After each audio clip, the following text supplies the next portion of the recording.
കോഴിക്കോട് കൂരാച്ചുണ്ട് ഗ്രാമപഞ്ചായത്ത് president poly കാരാക്കടയെ Congress suspend ചെയ്തു. Panchayat president സ്ഥാനം മാറാൻ തയ്യാറാകാത്തതിനെ തുടർന്നാണ് തീരുമാനം. മുന്നണി ധാരണ പ്രകാരം മുസ്ലിം ലീഗിന് പഞ്ചായത്ത് പ്രസിഡന്റ് സ്ഥാനം നൽകാൻ ആവശ്യപ്പെട്ടിരുന്നു. ഷിദ്ദ ജഗത് വിവരങ്ങളുമായി. ഷിദ്ദ, എന്താണ് കോൺഗ്രസ് നടപടിയും ഇത് എന്താണ് അവിടെ ഉണ്ടാക്കാൻ പോകുന്ന മാറ്റം?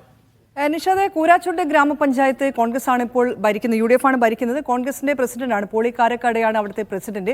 ആ പ്രസിഡന്റിനോട് UDFന്റെ മുന്നണി തീരുമാനപ്രകാരം പ്രസിഡന്റ് സ്ഥാനം മാറാൻ വേണ്ടി ആവശ്യപ്പെട്ടിട്ടുണ്ടായിരുന്നു. മുസ്ലിം ലീഗിന്റെ നോമിനി അല്ലെങ്കിൽ മുസ്ലിം ലീഗിലെ അംഗം ഒരു പ്രസിഡന്റായി വരണം എന്നുള്ളൊരു ധാരണ നേരത്തെ മുസ്ലിം ലീഗും കോൺഗ്രസും തമ്മിലുണ്ടായിരുന്നു. ഈ ധാരണയുടെ പ്രകാരം പ്രസിഡന്റ് സ്ഥാനം രാജിവെക്കണമെന്ന് ആവശ്യപ്പെട്ടുകൊണ്ട് DCC പ്രസിഡന്റ് പ്രവീൺ കുമാർ കാരക്കടയ്ക്ക് കത്ത് നൽകിയിരുന്നു. എന്നാൽ പോളി കാരക്കടയാകട്ടെ അത് രാജിവെക്കാൻ തയ്യാറായില്ല. അദ്ദേഹം പറഞ്ഞിരിക്കുന്ന ഒരു കാര്യം, മുസ്ലിം ലീഗ് ഈ ഒരു മുന്നണി മര്യാദ നേരത്തെ മുസ്ലിം ലീഗ് കാണിച്ചിട്ടില്ല. തെരഞ്ഞെടുപ്പ് ഘട്ടത്തിൽ ഒന്നും തന്നെ മുസ്ലിം ലീഗ് ഈ മുന്നണി മര്യാദ കാണിച്ചിട്ടില്ല.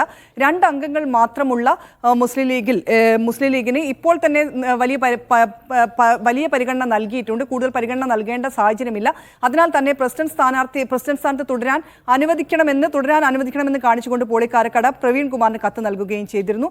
എന്നാൽ ഈ കാര്യം അംഗീകരിക്കാൻ തയ്യാറായിട്ടില്ല. മുന്നണി മര്യാദ ലംഘിച്ച സാഹചര്യത്തിൽ പോളി കാരക്കടയെ മാറ്റുന്നു എന്നുള്ളതാണ് ഇപ്പോൾ പ്രവീൺ കുമാർ അറിയിച്ചിട്ടുള്ളത്. ഒപ്പം തന്നെ ഒരു മണ്ഡലം പ്രസിഡന്റിനെ കൂടെ ഈ തീരുമാനം അംഗീകരിക്കാത്ത മണ്ഡലം പ്രസിഡന്റിനെ കൂടെ മാറ്റാൻ തീരുമാനിക്കുകയും ചെയ്തിട്ടുണ്ട്. എന്നാൽ പഞ്ചായത്തിൽ വലിയ മാറ്റങ്ങളൊന്നും തന്നെ ഇത് ഉണ്ടാക്കാൻ സാധ്യതയുമില്ല.